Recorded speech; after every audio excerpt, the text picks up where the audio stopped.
right, welcome to another episode of Piecing It Together, the podcast where we take a look at a new movie and try to figure out what movies inspired it.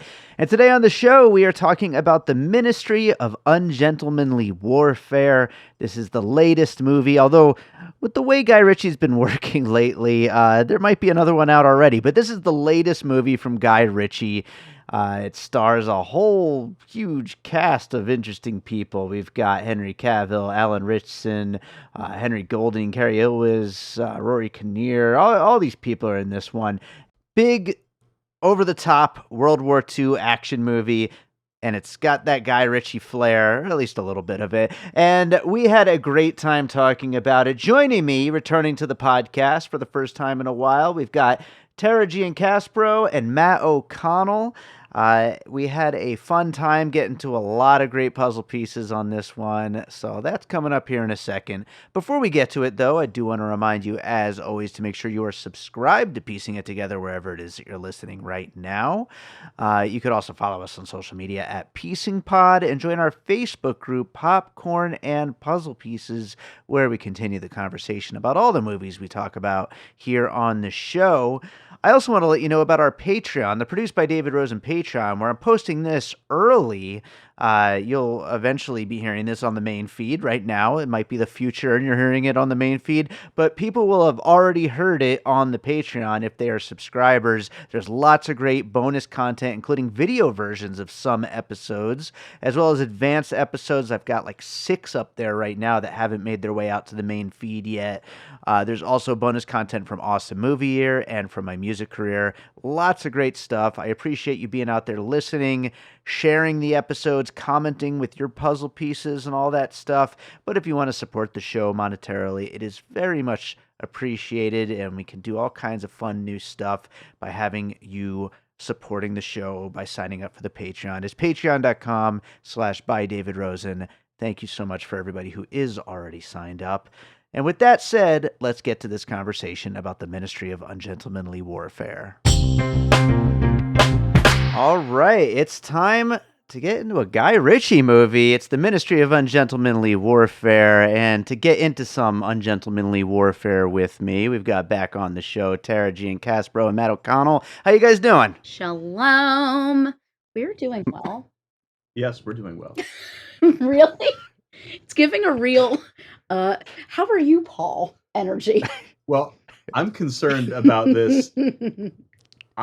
In our marriage, I'm the one who does the laundry, and you are precariously dangling this coconut ice pop over the sheets. Yeah. Really calling out my shit for the audio listeners. Yeah, we need to paint a picture for anyone who, unless I make a video clip of this or something and put it on the Patreon. But yeah, people need to understand. Like a hot ass right now. Please do not. Oh, this is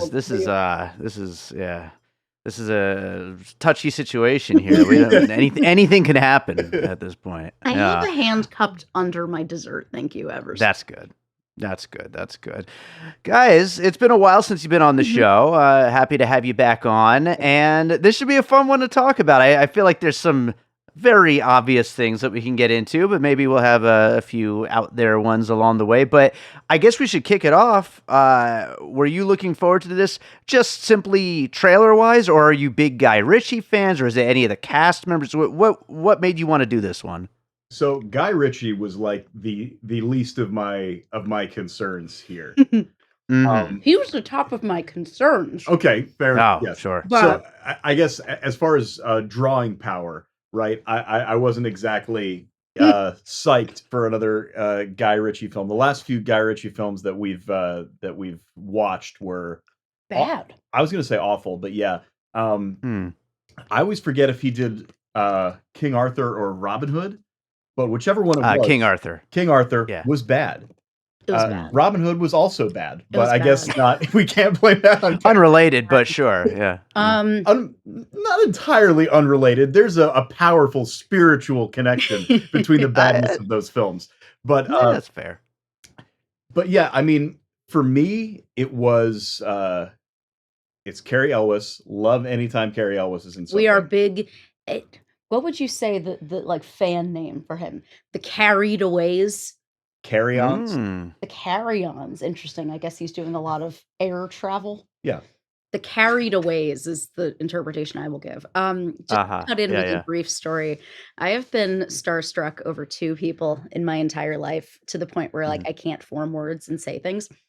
One was Colin Farrell, which I think anybody can understand. Oh, We yeah, that walked makes into the sense. dressing room of the movie that he was in that I was working on, and I had not been attracted to him, but my head like spun at the sight of him, and I literally ran and hid behind like Isabelle Huppert costume rack. I was like, no, no, like my body shut down. I was like, no, no, no, I have to hide. This man is too good looking. I have to hide.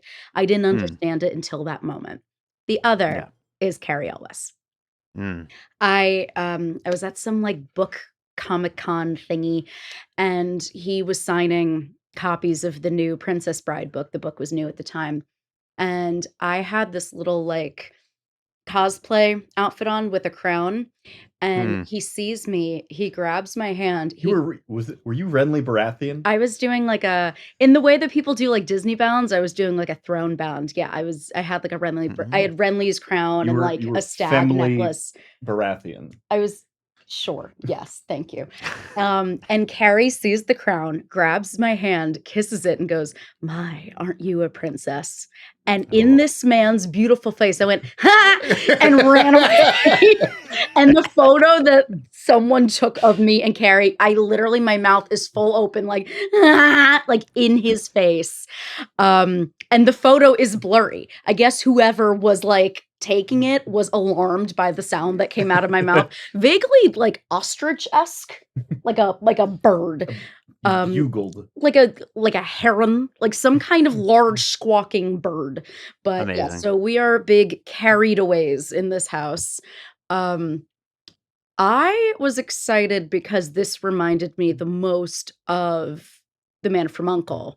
that I've seen Guy Ritchie do within recent history. And I love The Man from U.N.C.L.E. Like Liz Debicki now and forever. Let Liz Debicki be tall, you cowards. Best thing Henry Cavill's ever done, in my opinion. Armand Hammer, the less we say, the better, but I have to think that if this movie had been made where Armie Hammer wasn't an actual cannibal, that he would have been in this in one of the I don't know if he would have been in the Alan Ritchson role and they would have adapted it, but whatever. I don't know. He was still terrible in Death on the Nile. Like, well, cannibalism accusations aside, that's really that's Kenny Branagh's problem. Kenny's problem. No, Armand was fucking fabulous in Man from U.N.C.L.E., as was everybody. And I love that movie. So as soon as I saw this, I was like, oh, we have Henry Cavill in a Guy Ritchie production. Let's fucking go. Yeah, let's do this. Yeah, absolutely. And to out Matt as a 67-year-old man, even though he is, a smooth mid-30s gentleman in reality, he's gotten really into Reacher. Big Reacher head. Big Reacher head. Yeah. Just like my dad. Yep. Yeah, that's what I'm saying. Big, like 67-year-old man energy. When I started watching, so I was tricked. I don't know if I was tricked or influenced or what the verb would be, but I was. Your dad is not an influencer. No. Nor is he a trickster, really. No. My dad didn't put me on to Reacher, really. I know he watched it. I thought it was your dad. No, it was the algorithm in general. Oh, no. Algorithm. I started to get recommendations for, and it could be because my dad... Does your dad run Netflix? Is that what's happening? Would it be the algorithm? Okay. Wow. Just full of them tonight, huh? Listen, I'm sick. Leave me alone. My dad and I had conversations about it because my parents just started streaming very recently. They jumped directly from basic cable to streaming with like no intermediary period. They just jumped from like the 90s to 2024 in terms of their entertainment dollar. And I thought it would be a bigger transition, but no, they're like, oh, we watched Bosch, we watched Reacher, like they're on all these procedurals and stuff. But my dad also read the novels, and that's why he started watching the show. And I didn't really have any interest in watching the show, but discussing this on the phone with my dad may have triggered something deep in the bowels of my iPhone to start recommending me clips, highlight reels of the fight scenes from Reacher. And one of them showed up in my recommended views. I watched it and I was like, Wow, he killed the hell out of that guy. That guy is a monster. Oh my god. He killed that guy like it was a Friday the 13th movie. Well, if I could just interject, like the thing with this movie is I had never seen Alan Ritchson move before. Like I didn't know anything. Like I had never watched Reacher. I've seen still images on Facebook posted by like parents of friends or something like that. You know what I mean? But I didn't really know what to expect with this guy. And then he bursts onto the screen with his little glasses and his big muscles and like, he kind of crushes it. He's the best part of the movie, I think. Love the little glasses. They really said, let's take the largest man I've ever seen in my entire fucking life. This man, how does he get through doors?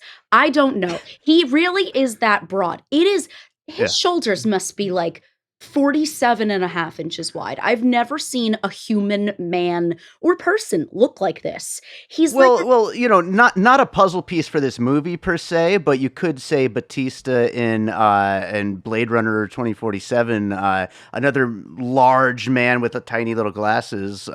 Yes, maybe costume design wise. You could also say that like Rob Liefeld finally is drawing a realistic human figure because this man is a fucking Rob Liefeld drawing come to life. It is insane. He had a future scope, and this is what he was drawing the entire time. So they said, let's take the largest man that has ever been born and put him in the smallest glasses, like glasses for a fucking American Girl doll, and let's put him in a little dainty, jaunty chapeau, and then the tightest tank top that has ever been tightened.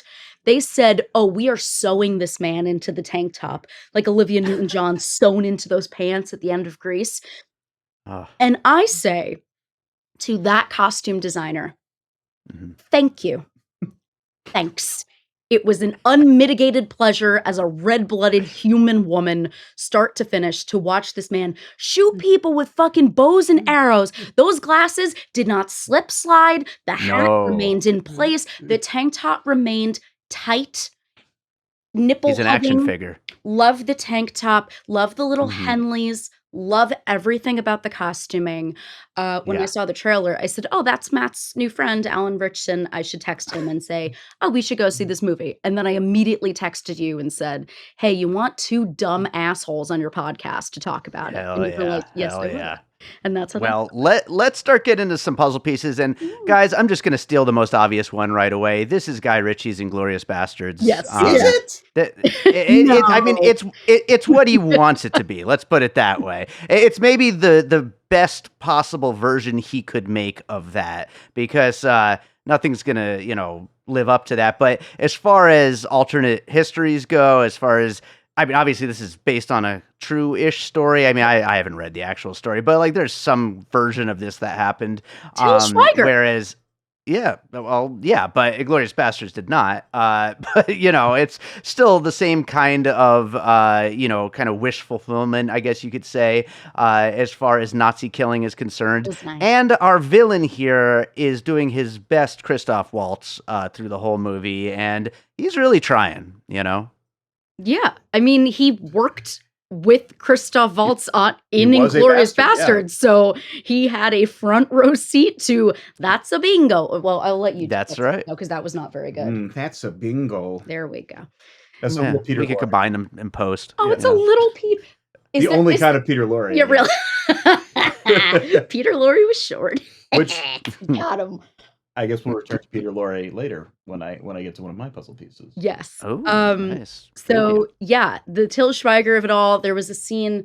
When I guess this is kind of a spoiler, when she's singing and she sings the line that is Yiddish, and he's like, oh, Yiddish. And it's like, that's the three versus the three. Yeah. So I was like, and I literally grabbed him and I was like, it's the Inglorious Basterds thing. But I love Inglorious Basterds. There's no real way that you would make a sequel out of that movie. So if this is like the spiritual sequel, why not?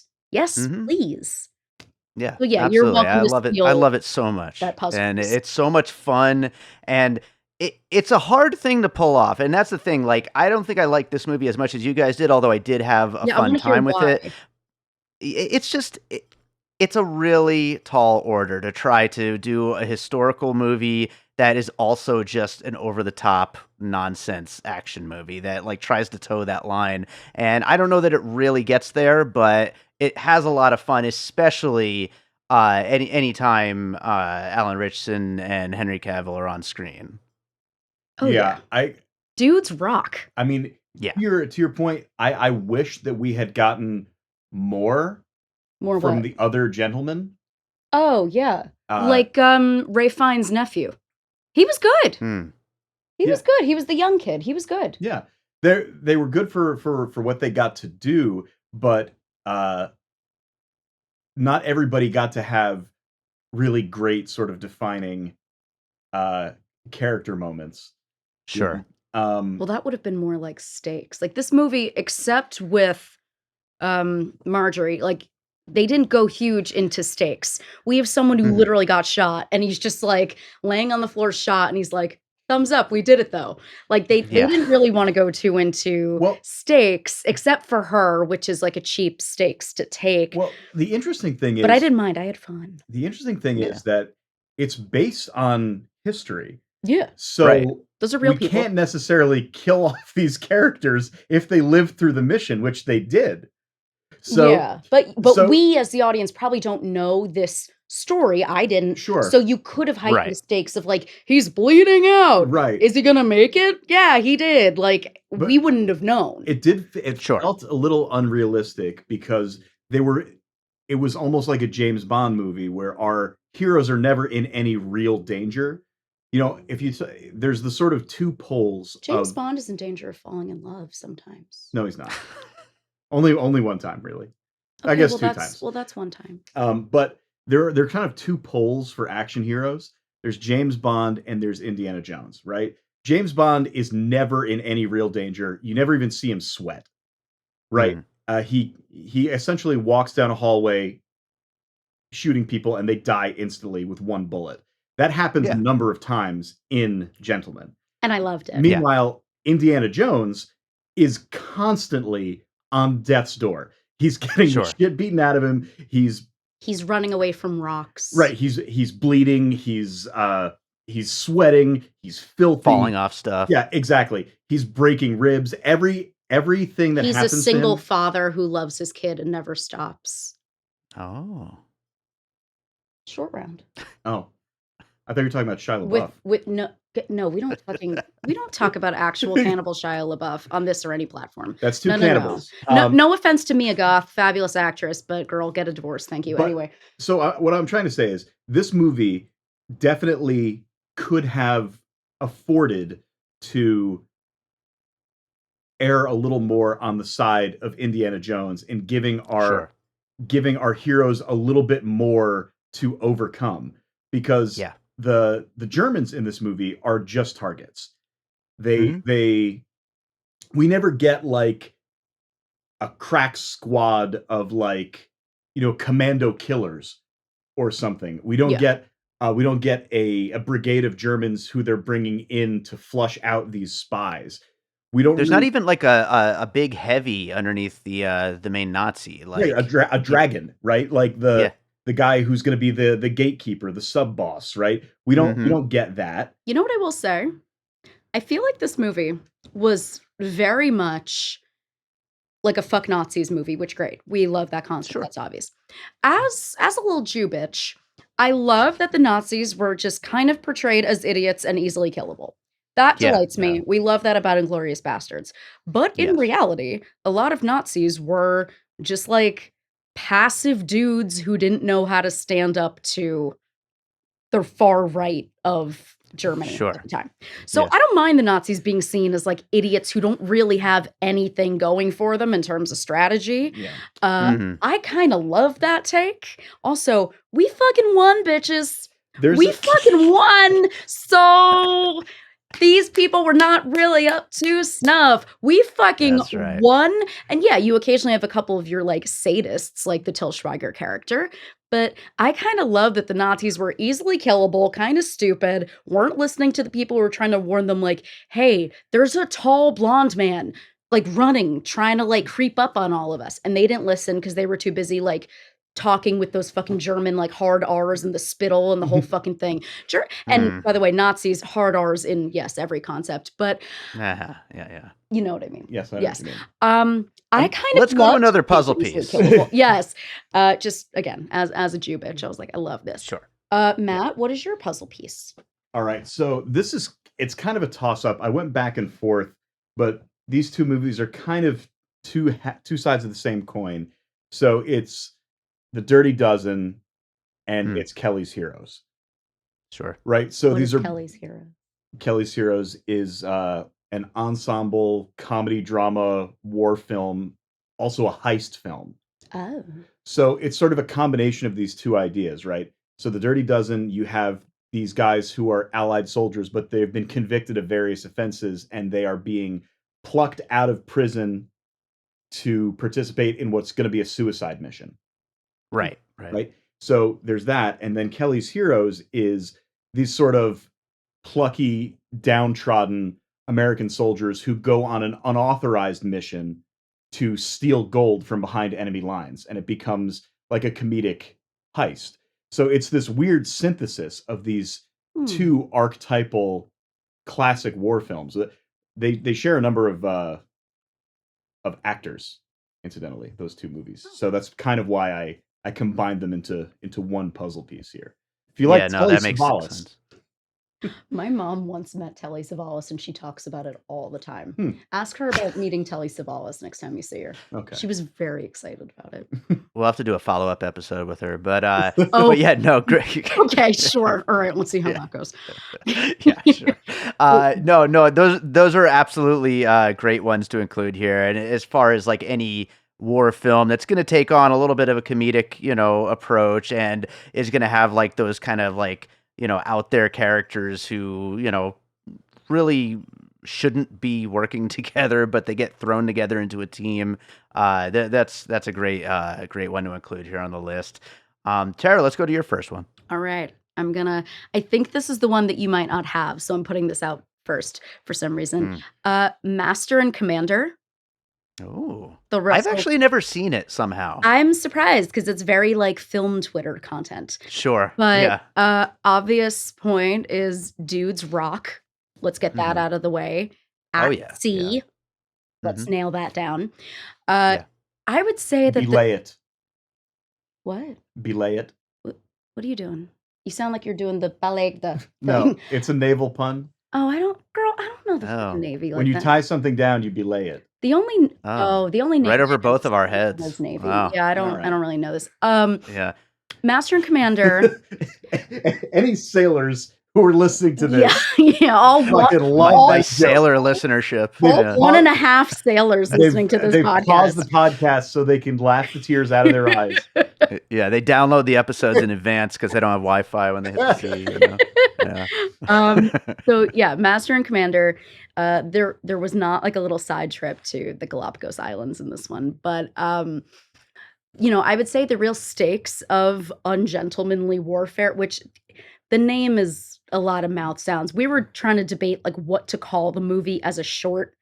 Man from U.N.C.L.E. I was too, and I was making the file name here on my computer, for this recording. I guess warfare. I get ministry. I went ungentlemanly, but that's still a lot. Yeah, it's so tough. In Ungentlemanly Warfare, I would say the real stakes and the real enemy is toxic masculinity, and they defeat it. And I could very much say the same thing about Master and Commander because Russell Crowe and Paul Bettany just look at each other with a lot of like long sustained stares of understanding and true brotherly friendship. And it's not sexual. Like I didn't watch the movie and say like, now kiss most of the time. Like when I watch the 2014 Godzilla, I always want Bryan Cranston and Aaron Taylor Johnson to kiss. I know they're father and son, but in my version of the script, they are lovers. So when I watched that movie, I'm like, now do kiss. But I did not say now do kiss in Master and Commander. These are just guys. They're just guys. Fellas. They're deep friends. They love each other. They respect each other, both for what they share and for what they don't share, because they can teach each other things about their life and experiences. There's a very British sensibility Well, we don't need to say anything about this. Oh yeah, it's like a lot of Right. like nods and like taps on the shoulder. It's nice, but they're nice. Yeah. Right. And that same thing is echoed in this when these guys go to the ends of the earth to rescue each other. They go out of their way to rescue, what's his name? Appleyard? Yeah, Alex Pattyfer That and sounds right. his bleeding nipples. Yeah. So they go out of their way to rescue him, and it's never like, oh well, of course we have to do it. He's our best friend, or it's unstated the depth Yeah. of camaraderie between these guys, and I think that's a very British thing and a very military thing. Dudes rock. Mhm. Also, there are Dudes little do in fact glasses in rock. Master and Commander. So little Oh, glasses, there you go. little glasses. You see. I figured you also brought it up to connect it back to Robin Hood. You know. Oh no, I'm not No. that I'm not that smart. I Not just that, literally not that Robin Hood. The Taron Egerton Robin Hood is the one that needs to catch strays. Oh God, I forgot that movie exists. That's what I'm saying. Oh my. we have a deep Wow. and abiding Not that- love of Taron Egerton in I this haven't- house, so he is Yeah, never he's really good. far from our thoughts. And he's going to be another. He's not going to be far from the rest of this podcast either. No, that's true. But Oh, there we go. But Oh. I didn't mean to malign the Ridley Scott Robin Hood, which I have not seen. I meant to malign. Which one is the Ridley Scott? That's one the with Russell Crowe. Oh, I haven't seen who that. did the Kevin Costner one? I don't know who directed that. And we bring it back to Cary Elwes, who made fun of that in Men in Tights. Which yeah, is amazing. Oh yeah. Oh yeah. Well, I will go with you brought up Bond, and it is mentioned in the postscript about how, you know, this character was supposedly part of the basis for James Bond, but I'm Yes. actually going Ian Fleming as a character, yeah. right, and the Ian Fleming connection within the movie. So absolutely. But I'm going Mission Impossible for mine because specifically the unsanctioned missions and Mhm. you're going to be disavowed no matter how this goes, and you better stay alive, and and the whole, you know, camaraderie between the team that you guys were just talking about is such a main thing within the Mission Impossible series. The fact that Ving Rhames is still around 8, movies later, and everybody is so tight still. It reminded me a lot of that, but especially those, the unsanctioned missions aspect of it all, and the fact that nobody is behind them anymore at this point. Yeah, the closest that the mission comes to going awry is when they get hassled by other British operatives. That's what I think it's. Yeah. That's the point when the mission comes closest to going off the rails, because at no point when they're faced with enemy agents does it feel like things are out of their control. Yeah, it's Admiral Mhm. Pound who's a little bitch. Boy. Yeah, it's when they are confronted with the sort of trudging bureaucracy of the British military. Not the red tape. The red coats. That's when they are almost undone, is when Yeah. they're faced with the existing command structure. Yeah, I think that's absolutely, and that is a key part of pretty much all of the Mission Impossible movies. It's like always a problem that everybody in the government is going to be against everything that the IMF is up to. So let's go to your next puzzle piece, though, Matt. What do you got? Okay. I'm gonna say, and I mentioned Peter Lorre before, and this is why it connects. Casablanca. There's a little bit of Casablanca in here. There's a line from Casablanca specifically taken whole hog. The very last line of Casablanca, not the last line of Warfare. No, it's thrown in the middle of Warfare, but Yeah. this could be the beginning of a beautiful friendship. It shows up Sure. in this movie. Do you not have a Bogart? Louis, this could be the beginning of a beautiful I friendship. was gonna say, It's fuck, all of right. course you have a Bogart. It's fine. Yeah. But there are a number of archetypes. The Spanish harbor master is pretty much Claude Rains' Captain Renault, who's the character who is not a Nazi or a German, but is the nominal figurehead of the government that is kind of under Nazi control. Yes. Mm. So Claude Rains in Casablanca is the police chief of Casablanca, and Casablanca is under the control of the French, but France is currently kind of a puppet government for Germany. So there's this weird little dance where he doesn't actually take orders from Major Strasser, but they have to kind of tiptoe around it and do a little thing. And the same thing happens here where he's the guy who owns the bar is named Richard. It's not Rick, it's Richard, but he does still own and operate a bar in a Nazi influenced but not really Nazi controlled territory in Africa. Sure. Speaking of which, the guy who played Heron, his name is Babs. That guy was fucking fantastic in this. That's Babs. Yeah, that guy he was a great character, like a side character, but like you were really looking forward to him. Voice to narrate cruise commercials. He has the loveliest, gentle cadence. He was fabulous. Anyway. Yeah. The character of the harbor master, who is like friendly with Richard Heron. Yes. Right? But ultimately has an obligation, if not a loyalty, to the Germans. But in this one, he, spoilers, doesn't make the face turn at the end. He doesn't. It is not the beginning of a beautiful friendship. It is not. Sure. He dies in a gasoline explosion, I think. Sometimes that does happen. That does happen sometimes. No, great one though, and yeah, that's a really good point there with the way that character operates within the world of this movie. So I like that. I like that, bringing that one in here. What do you got next, Tara? I have, I'm going to throw out my obvious one. No, I'm going to save my obvious one because you might do it. I am going to say, I've got like two, I'm like debating.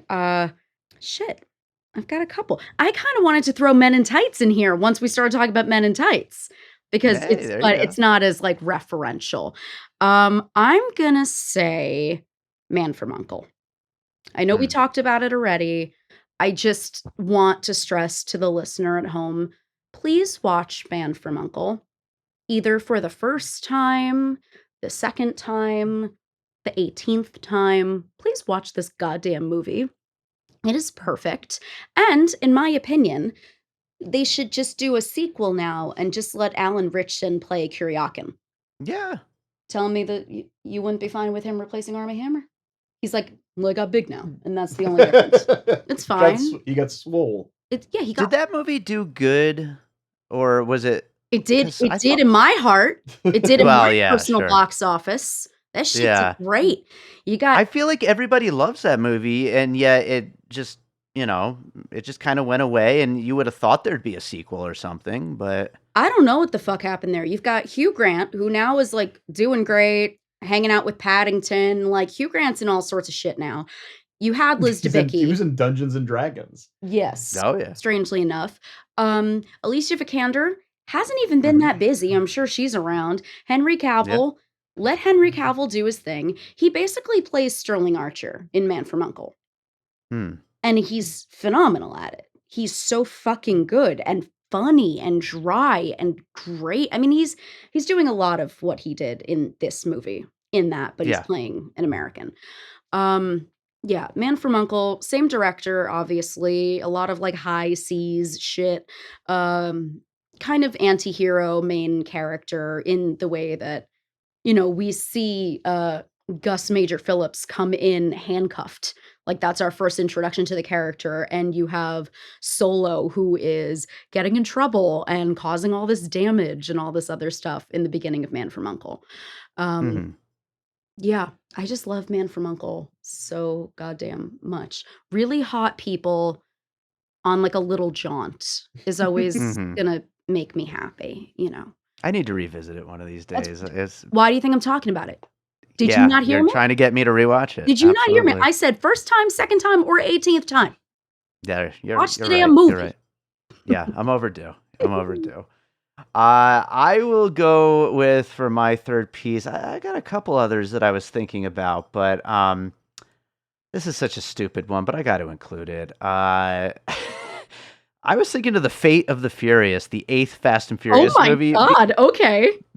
Because they steal a submarine. They steal the enemy ship instead of sinking it. And while that was probably based on this story, it's cinematically it's there, and you also get that whole rapport between all the characters. It's family, you know what I mean? So you get all that as well, and mainly though, it's the fact that they couldn't sink the ship, so they steal it, and I thought that was great. So when does you said the 8th Fast and the Furious movie? What year is that released? I want to say 2017, I believe. So I guess it's possible because we learned that this movie or the documents relating to the true story of this movie were only declassified in 2016. Mm-hmm. Oh, wow. Yeah, you're right. So production-wise, it might... Vin Diesel was just reading about this over his morning coffee. And yeah. Either that or Vin Diesel has like connections in MI6 or something. Sure, Vin possible. Diesel's, in tight with... Oh, I'm sure he does. You think so? He does. Yeah, he knows everybody. It's Vin Diesel. You're telling me that some like CIA agent, like just like taking a nice walk with his family on a Sunday, doesn't run into Vin Diesel and it's like, Vin Diesel, here's my card. Let me know if you need anything. Well, I don't think that's happened because if it had happened, we would have seen the movie based on it already. Unless you're talking about Central Intelligence starring Kevin Hart and The Rock. A whole movie that about counts. a CIA operative giving Vin Diesel a business card? I'd watch it. And there's subsequent friendship and adventures. Oh. Well, yeah, but they're not allowed to talk about it because he's in the... Who plays Vin Diesel in that movie? Alan Ritchson. I was gonna say Vin Diesel. No, you know what would be really fun? I'd watch it. And would make Vin Diesel want to kill himself? The Rock. Oh no! What are we doing here? What are we doing? Real insult to tease, if you will. Yes. Let's go on to one more piece here. What do you got next, Matt? Okay, so it's not a film; it's a series. Oh. It's Reacher.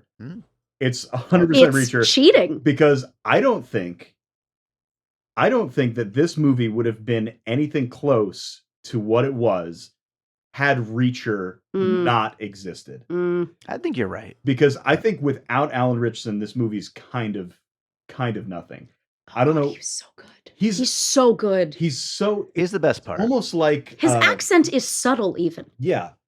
How did that happen? It's a subtle delivery of an accent. Yeah. It's a classic case of a breakout performance. Oh, he's so good. And it almost reminds me of like the early Errol Flynn movies.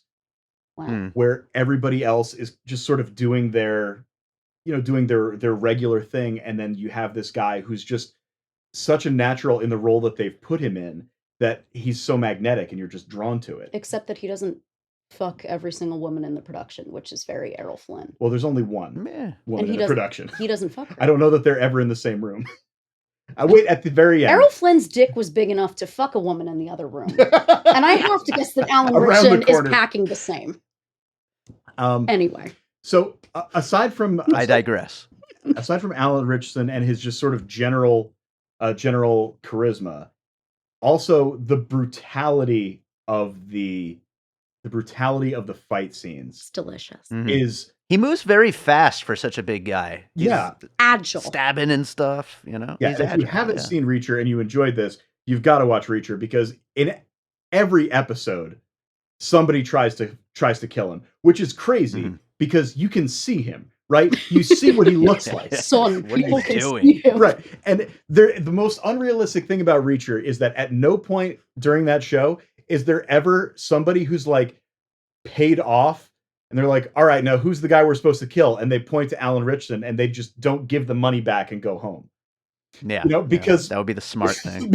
Because it's not like it's just like black ops guys and like foreign assassins and whoever. Like sometimes it's just like some street toughs that usually earlier in the season, right? Like some fucking street toughs. Riff from West Side Story. Yeah, like skipping out to kick Alan Ritchson's ass. Whoever the big bad is, if it's Robert Patrick, who it is in season 2. It's always Robert Patrick. So Robert Patrick in like the beginning of season 2, he's like, he was in my dream last night. Yes, you told me. I had sex with him I in know, my dream. you told me that too. Crazy. Wow. So Robert Patrick in a pool. Robert Patrick in season 2 of Reacher is hiring like some crackheads to fight Reacher. Yes. You know, and you start there and then you work your way up to the international assassins, and they all get killed in the same comically simple way, right? But also unsettlingly violent. Like I said, it's like Jason Voorhees. But yeah, you would think like these regular people off the street would see this guy and like take the money and just go.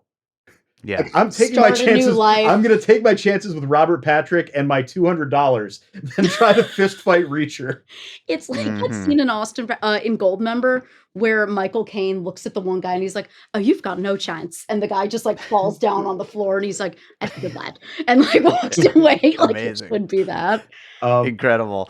I have a question, and hopefully I'm not stepping on your last puzzle piece, Tara. But after the terrible Expendables 4. Do you think that Alan Ritchson could revitalize that series possibly? He's a performer who I think less is more with him. Reacher always pairs him with other people. Because even though it's him and it's his show, the first season pairs him with 2 local cops. And then the second season gives him like his old team from the military that they bring back together. So he has to have other personalities around so that when he sort of comes out of his shell, you know, it's more impressive. It means more. Well, that's Expendables, right? That's Expendables. That's right. Exactly. Whole ensemble. But I think it's difficult because he's the action guy, but he's also going to be doing that against other action guys or with other action guys. So just make it a buddy cop movie where he puts the accent back on and it's him and Dolph Lundgren plays his father, and it's like a buddy cop thing. That sounds great to me. I'm a fucking genius. Someone please, who's listening to this, please direct that and pay me to be like a line. I don't even know what a line producer does, but like a line producer. Remember that bizarre Dolph Lundgren movie? The Dolph Lundgren and Brandon Lee buddy cop movie that we watched? Where they kept talking about his giant hog? Yes. Yeah. Showdown in Little Tokyo, I think. Yeah. Right? Sounds great. It sounds wonderful. It should have been called Hogged the Fuck Out. I think that's the movie that got Brandon Lee the Crow. And it's like a bizarre buddy cop movie, and it's knowing repeatedly that about movie, Dolph Lundgren's hog.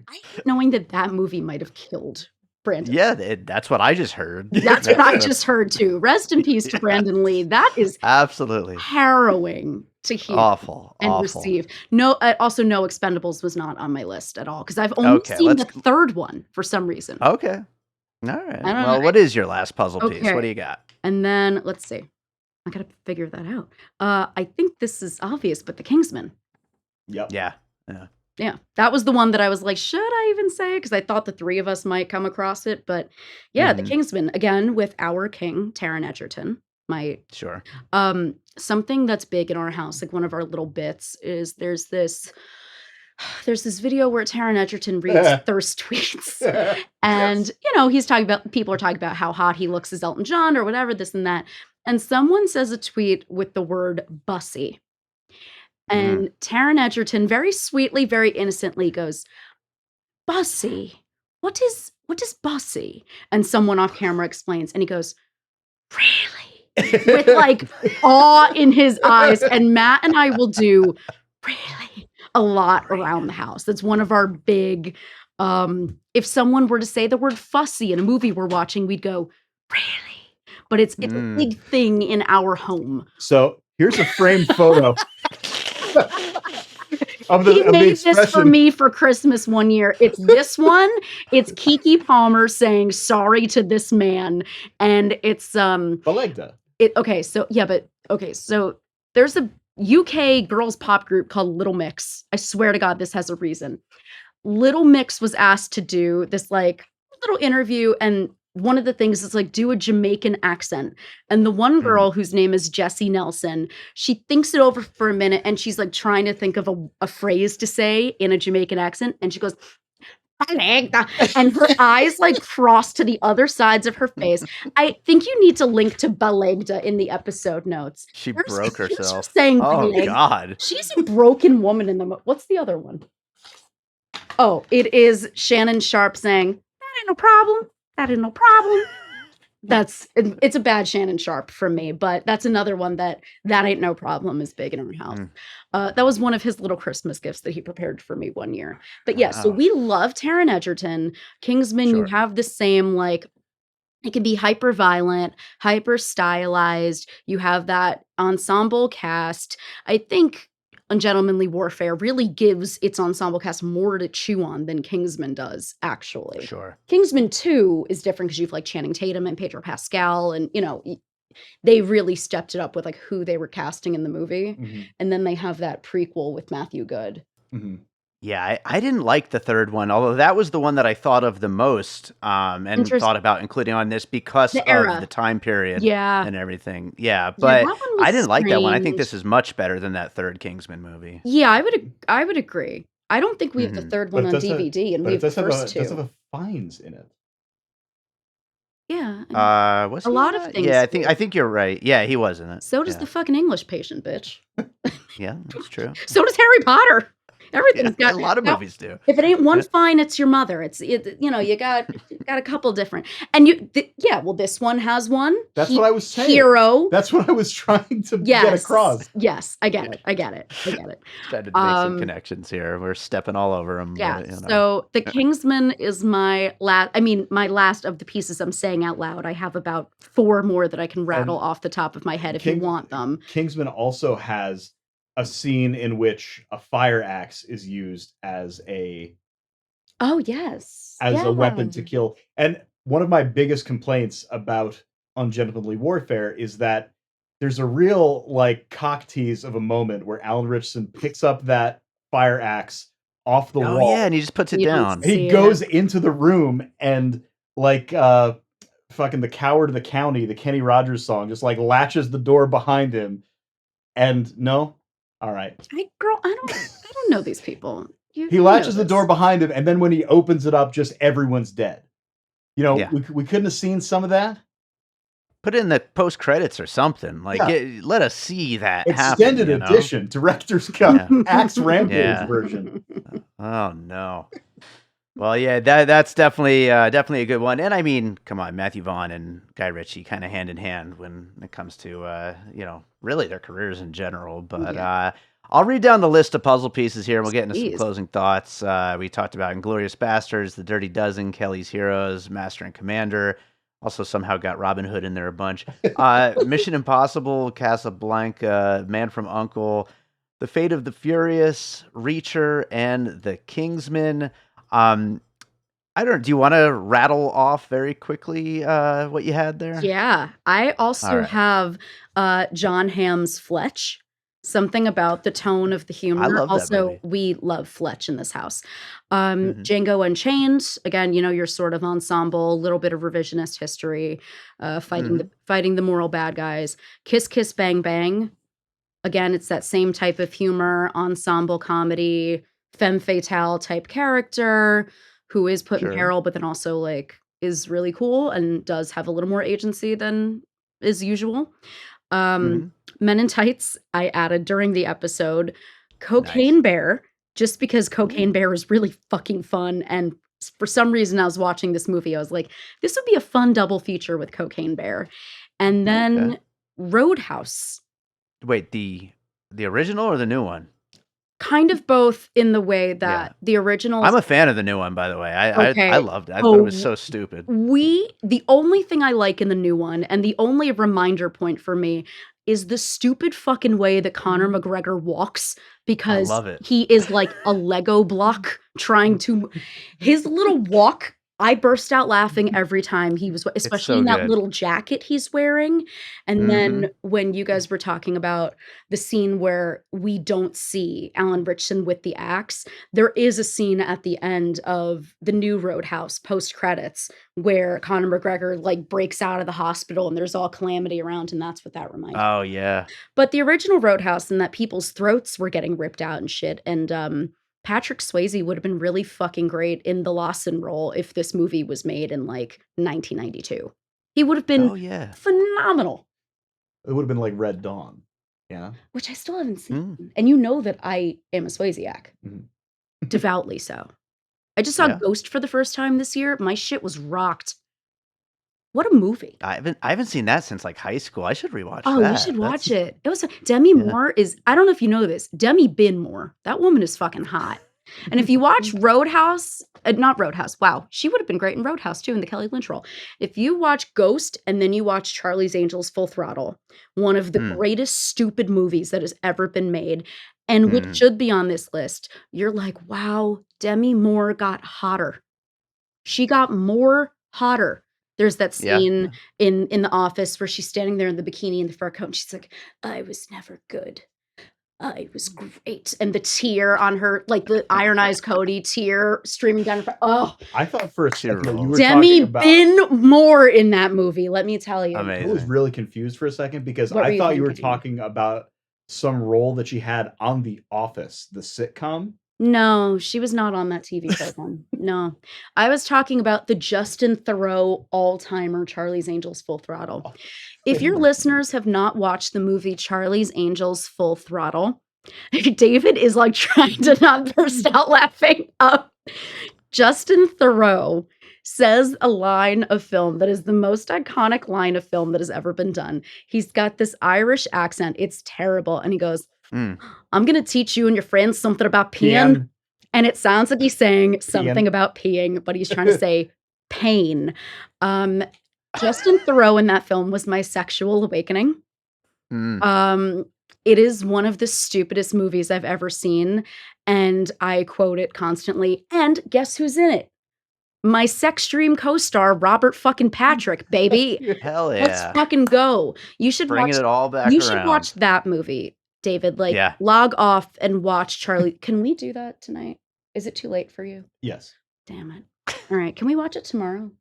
I don't know if we're going to have time tomorrow. We're making plans here. I have a poetry reading tomorrow, but I might have to cancel that to watch Charlie's Angels Full Throttle. That sounds like a plan. Yeah. Absolutely. Yeah. Matt, Tara gave some final thoughts here. Do you have any final thoughts before we wrap it up? Yes.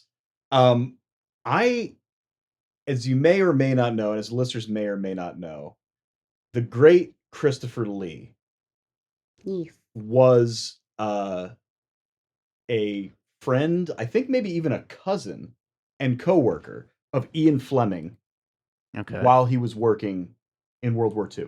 And you thought that guy was Christopher Lee? I thought there's a tall, like swarthy Mediterranean-looking man. Yeah, a tall, dark agent. He's the guy who essentially sells out the ungentlemanly gentleman to Admiral Pound. Corporal bitch. And I was wondering if he was supposed to be Christopher Lee, but I don't think he was. But I would love to see a movie about Christopher Lee's World War II escapades, because that man for real killed a bunch of Nazis. Tell the stabbing story that you tell all the time. So all the time. So Christopher Lee was in, as you know, Lord of the Rings, and there's a scene in Lord of the Rings. Speaking of which, was my bonus puzzle piece because of the way they're keeping track of their kills. Yes. But continue. And also the way that the Nazis are sort of just like faceless orcs and just like targets, right? Yeah. But there's a scene where somebody's being stabbed. Oh, it's when Saruman is getting stabbed, and Peter Jackson is like, okay, so I want you to get stabbed, and you're gonna get stabbed, and you're gonna go, oh, and he's like explaining to Christopher Lee how he wants him to be stabbed on film, and Christopher Lee's like, that's not what it sounds like when someone is stabbed. And he's like, well, we'd just like you to pretend. And Peter Jackson's like, as he's explaining this to me, I'm realizing how many people he has probably stabbed in real life. Yeah. And also, this also reminds me of Alan Ritchson and why anybody would ever pick a fight with Reacher. Like, Christopher Lee had to be a terrible spy, because to be a spy, you should be tough to notice, right? Inconspicuous. Inconspicuous. Yeah. The guy's yeah. 9 feet tall. And sounded Monster. like a fucking tuba. Right. Like and, the sexiest tuba you've ever heard. and spoke like 8 languages or whatever it was. And was hot. Right. And looked like Dracula. He's a fucking piece, man. Or, may he rest. He was a piece. And like, just descended from Charlemagne. Like, Oh, legitimately. girl, really? Yeah. Did you not know about In the Name of the King, the Charlemagne metal album that he recorded when he was like 90 years old? Oh, I know about that. Oh, that's right. I didn't know it was a family tree project. Yes, because he found out he was a direct descendant of Charlemagne, so this was like part of his. Do you think Got to make a metal album then? Do you think that Pat Boone had like a rivalry with him where Pat Boone was like, well, I did my cover of Enter Sandman and I didn't get half the fucking praise. Like, do you think that happened? That would be a fun little beef. Pat Boone versus Christopher Lee. Let's see how that goes. Well, Pat Boone's alive, so I guess he kind of won in that regard. Yeah. Also, Angel, I'm surprised that you didn't do a little Peter Lorre for the girls during your Casablanca moment. You love doing Peter Lorre around the house. doing Peter Lorre around the house, sweeping as Peter Lorre, doing laundry as Peter Lorre. Have you? Do you want to do the plugs as Peter Lorre? Yeah. Have you not done Peter Lorre around the house? What plugs do you need me to do? Whatever you guys want to plug. No, I don't have it. I don't have anything to plug. I'm a very humble man. A man of humble means and negligible ambition.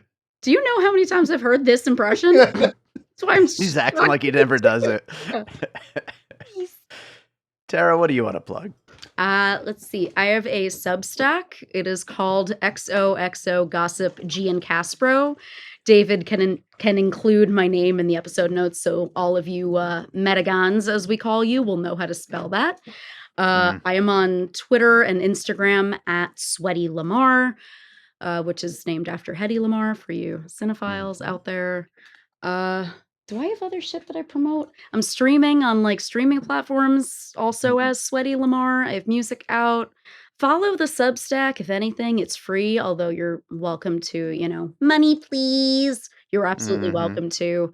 But yeah, the Substack, I post a lot of like what I'm watching and what I'm reading. So if any of this was not annoying to you and you somehow want more of it, you will know where to find me.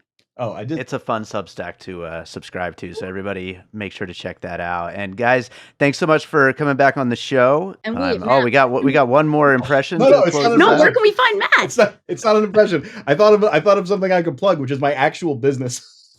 Oh, sure, why not? So hey, listen. My real job is that I'm a kitchen and bath designer. Okay, I have a showroom and everything. So if anybody in the New York or Northern New Jersey area is looking to redo their kitchen or bathroom or any interior remodel project, you feel free to hit me up. Yes, where you don't have social media platforms, so you can hit up General Plumbing Supply in Bayonne, New Jersey. That's true. And look for Matt, who is the showroom manager. He also has a podcast called Tag Me In, Brother, where he talks about wrestling. And he does a lot of wrestling impressions on the podcast, so you will all probably enjoy that very much. But that's not going to get me paid. No, but it's still a creative project that you love and care about, so there you go. There you go. Leave it to the wife. Guys. The wife is always the one who knows how to get the fucking plug in there. The wife has to stay on top That's of what things. she Absolutely. said. We will not do it right. So, Never. guys, thanks so much for being here. Oh, thank you for having us.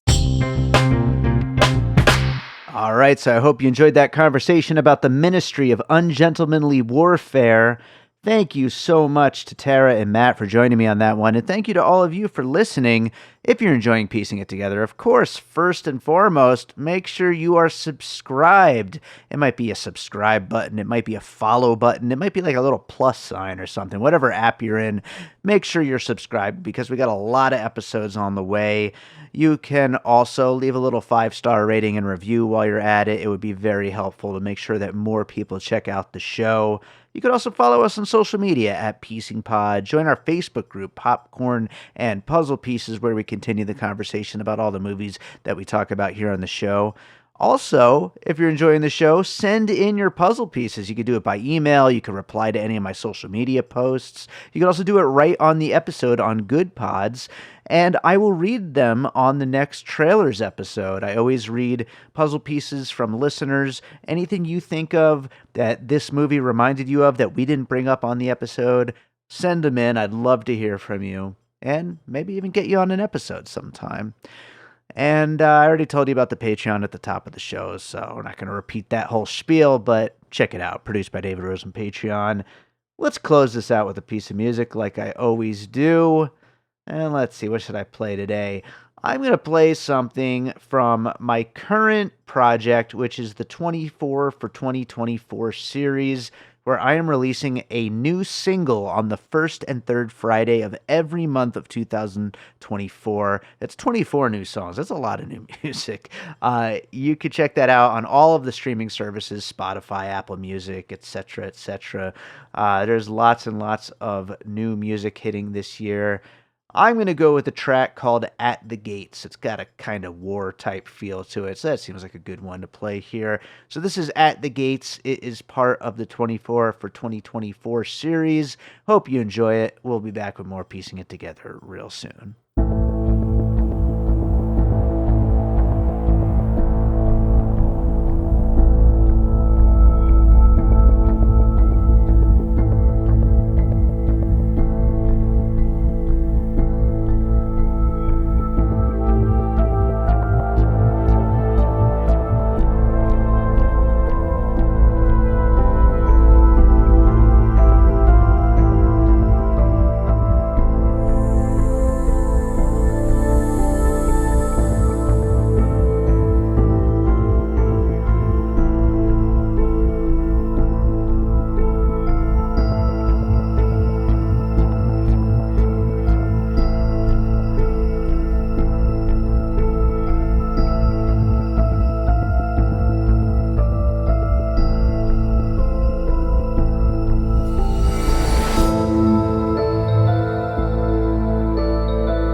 An All Points West production, produced by David Rosen in Las Vegas.